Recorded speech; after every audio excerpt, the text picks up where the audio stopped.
On the sidelines of the 61st session of the United Nations Human Rights Council in Geneva, international actors for peace and sustainable development convened a timely seminar titled Shrinking Spaces, casting an unflinching spotlight on the steady erosion of civic freedom in Indian illegally occupied Jammu and Kashmir.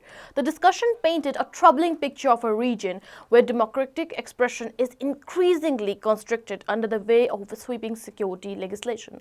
Participants underscored how laws such as the PSA Public Safety Act, under Army Forces Special Power Act AFSPA, and Unlawful Activities Prevention Act UAPA. They have been used to detain individuals without due process, suppress peaceful dissent, and insult the security personnel for accountability. The prolonged 552-day internet shutdown, one of the longest ever imposed on democracy, along with continued digital throttling, surveillance, restrictions on VPN, was described as a calculated attempt to stifle journalism and civil mobilization. Speakers they highlighted the closure of media outlets, arrest of journalists, and the targeting of human rights defenders, including Khurram Parvez, as emblematic of what they termed as the criminalization of peaceful dissent.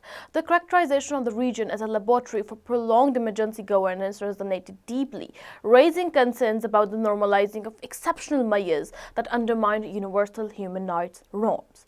The seminar's calls for independent access for the Office of the UN High Commissioner for Human Rights review of detentions and enhanced international monitoring reflects an urgent appeal that global institutions and civil society they must act decisively to protect civic space and uphold fundamental freedoms in brutally occupied India, Jammu and Kashmir.